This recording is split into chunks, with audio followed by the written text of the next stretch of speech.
Gue nggak ngerti kok. Ini singer kali ya, bukan sinema ini salah kayaknya nih. Kayaknya salah deh.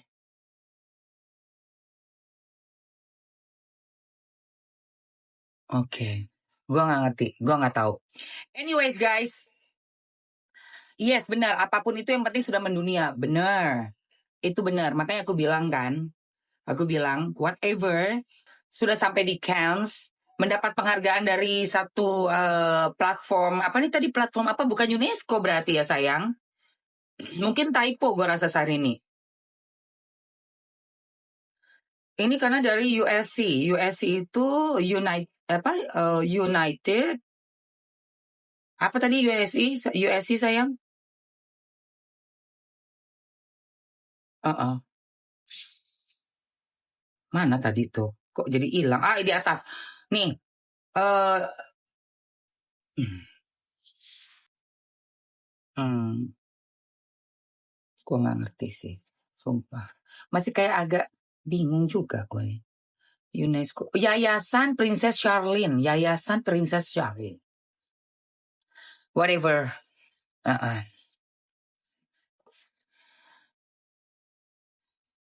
Acara naon?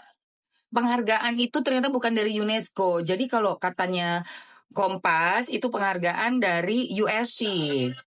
I don't know. Ya, ini Syahrini muncul di red carpet Cannes Film Festival dan dapat penghargaan dari UNESCO. Benar tuh. Jadi beberapa waktu lalu, si Syahrini ini muncul di perhatian karena muncul di Festival Film Cannes 2025. Banyak yang nanya nih, kan? Gimana cara Syahrini bisa datang ke red carpet itu? Kalau menurut penjelasan resmi dari Cannes, yang bisa datang ke acara ini cuma undangan istimewa dan orang-orang film yang mendaftarkan diri. Tiap tahun ada puluhan ribu orang film mendaftarkan diri untuk hadir di acara ini. Nah, kalau soal red carpet, selama gelaran festival itu ada banyak red carpet buat masing-masing film yang ditayangkan. Selain dari undangan dan orang film, siapapun bisa datang sebenarnya. Karena di Cannes Film itu ada banyak sponsor. Contoh nih, kayak brand makeup yang bawa Cinta Laura. Jadi asal ada sponsornya kan yang mau bawa, bisa aja tuh kita datang. Kalau soal Syahrini, dia nggak ngomong dapat undangan dari mana. Dia cuma bilang kalau dia datang untuk penghargaan dari UNESCO. Di Instagramnya dia juga bilang kalau dia dapat penghargaan Listen to Her Parole atas Outstanding Achievement in Entertainment, Influence, and Global Cultural Impact. Wow. Syahrini bilang kalau dia merasa terhormat dan berterima kasih sama UNESCO dan The Princess Charlene Foundation yang sudah memilihnya menerima penghargaan itu. Sebentar deh, ngapain ya UNESCO ngasih penghargaan ke Syahrini ini? Jadi kalau kita cek lagi, ini itu bukan UNESCO yang ada di PBB. UNESCO yang dimaksud Syahrini adalah United Society Council, yang singkatan USC. USC. UNESCO. USC ini typo, berarti typo say. Di Irlandia ya. Berarti typo. Nah, kalau Listen to Her Parole ini sepertinya kerjasama antara USC dan beberapa LSM, agensi, dan juga brand. Kalau kita googling, ini tuh nggak ada di event festival film Cannes dan juga kemungkinan nggak berkaitan. Karena 2 bulan lalu ada juga nih gala dinner Listen to Her Parole, tapi di Paris. Walah. Nah, kalau nggak ada hubungannya sama UNESCO, terus kok piala yang di-upload Syahrini ada logo UNESCO-nya? Nah, kalau kita zoom in, ada nih tulisan kecil, Gila Clara Kesus, Artist for Peace. Nah, si Gila Clara Kesus inilah yang pernah dinominasikan UNESCO atas dedikasinya dalam bidang seni dan hak asasi manusia. Oke. Jadi memang gak banyak informasi yang bisa kita cari tentang penghargaan yang diterima Syahrini ini. Oke. Tapi aku seneng lah ya buat Inces. Nah, kalau kamu gimana? Coba komen ya. Aduh. Kalau aku gimana? Kalau gue langsung edit, gue ganti jadi USC aja. Lihat dong. Kalau gue sih langsung gue edit. Kalau gue jadi Syahrini gue edit. Kalau memang ternyata memang bukan UNESCO, tapi USC, gue edit langsung ke USC. Karena zaman sekarang kan semua orang bisa dapat informasi semudah itu loh. Maupun acara itu ada di ujung dunia juga, zaman sekarang mah udah gak ada batasan ruang dan waktu lagi. Semuanya bisa kita dapatkan informasi itu. Jadi nggak mungkin kita bisa lama-lama gitu ya salah menyebutkan suatu event, suatu penghargaan atau suatu hasil dari apapun lah, keputusan apapun ya yang bisa disiarkan secara publik, itu pasti infonya juga bisa dicari oleh publik dengan semudah itu. Sekarang udah zaman AI. Udah zaman internet yang kecepatannya luar biasa.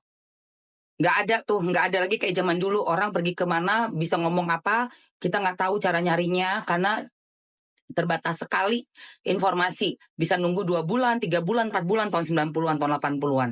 Tapi kalau zaman sekarang hitungan detik, tak, kita bisa langsung menghubungi teman kita yang ada di London, di Paris. Kita udah bisa dapat info seperti secepat kita begini nih. Gitu. Oke sayang, kuserahkan kembali kepada kalian para netizen untuk memberikan pemikiran kalian. Tapi jaga kata-katanya, jangan kata-kata yang aneh-aneh ya di room gua ya. Apa aneh-aneh, nggak boleh. Kita sama-sama saling respect. Jangan ada kata-kata yang ajaib, kan gua kan nggak pernah ngomong yang ajaib-ajaib juga. Gitu ya. Ini kamu love apa nih? Bendera. Oh iya, kamu yang love bendera, typingan kamu dijaga ya. Kamu ngapain bilang dia yang malu? Nggak boleh kayak begitu. Gua membacakan berita dari Kompas, kamu nulisnya mesti yang sopan. Apalagi kamu udah pakai ini, tulis ada bendera orang lagi tuh. Ya, kamu udah tulis pakai bendera orang di situ. Negara lain ya. Gitu, oke? Kita hanya membacakan berita aja. Terlebih apapun itu, kalian yang menentukan pemikiran kalian sendiri. Gua hanya bacain berita. Gitu ya. Oke? Jaga typingan ya. Ini siapa kamu namanya? Level 12 ini. Siapa namamu? Sonia. Ya, Sonia jaga typingan. Kalau Sonia nggak suka, keluar aja. Jangan masuk di sini, oke? Tapi typinganmu dijaga. Iya, dia yang malu, dia aduh nggak ke situ arahnya. Oke? Nah, kayak gitu. Hai Ruli Morris, welcome, good morning, welcome. Kalau aku mending jujur, iyalah. Jujurlah padaku, bila kau tak lagi cinta. Ya kan, Zai? Kejujuran itu penting, bukan apa-apa, Zai. Sekarang gampang di cross check. Hitungan detik, kita bisa tanya, itu yang di sana. Apa namanya? Informasi itu udah nggak ada batas dan ruang batas dan waktu lagi. Kalau zaman dulu masih bisa mungkin kita miscommunication, misinformation, karena jauh banget, mesti surat menyurat zaman bahela, mesti pakai fax zaman dulu. Ingat nggak? Yang udah umurannya kayak gua, ngirim faxnya lama banget san. Ada nggak mesin fax di kantor? Ya ampun, bayangin ya, kita tuh nyari berita mesti pakai fax loh. Tek tek tek tek tek tek tek tek tek, itu lamanya. Aduh gila. Sumpah.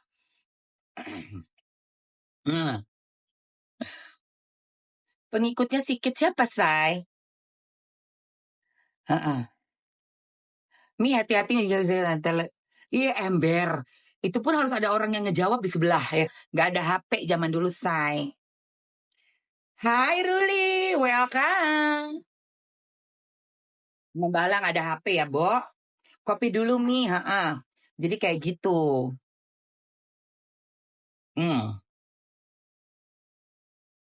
Di kantorku masih ada mesin fax, kakak, tapi nganggur. Ya iyalah, ngapain ngefax? Komen aja nih, kita komen aja tuh lebih cepet kan, langsung komen. Baca berita gue, iya gue komen tuh di situ. Coba kamu lihat di situ, komen-komennya netizen, jadi berita. Gila nggak lo? Lebih kencang lagi tuh, tanya apa? Tanya lagi AI. Gue mau dong, pengen tahu tuh berita di situ, itu apa sih? Coba di zoom kamera ininya, pialanya di zoom, seret. Keluar gitu keterangan dari pialanya. Hitungannya detik doang, say. Memang zaman sekarang luar biasa ya. Ya. Mau kirim kabar ke kampung aja ke pos beli perangko buat surat. Betul, perangkonya kurang kagak nyampe surat lo. Surat lo mendarat di pulau yang lain. Oh, udahlah ya. Makanya kalau zaman sekarang nggak bisa kita nggak hati-hati memposting sesuatu. posting sesuatu, komen sesuatu aja tuh bisa membawa dua dampak.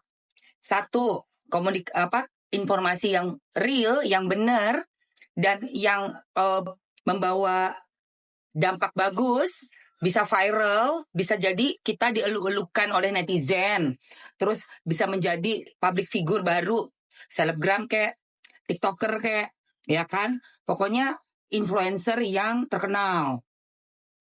Tapi kalau kita salah posting, typo lah, atau kita bikin postingan yang nggak bener lah, wow, dampaknya bisa dicecer habis-habisan oleh netizen juga. Seperti itu. Ya guys ya, seperti itu. Makanya zaman sekarang tuh hati-hati.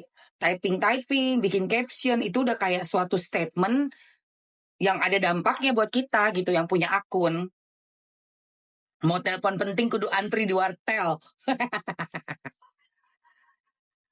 Zaman dulu semuanya serba delay. Januari tiba-tiba udah Juni.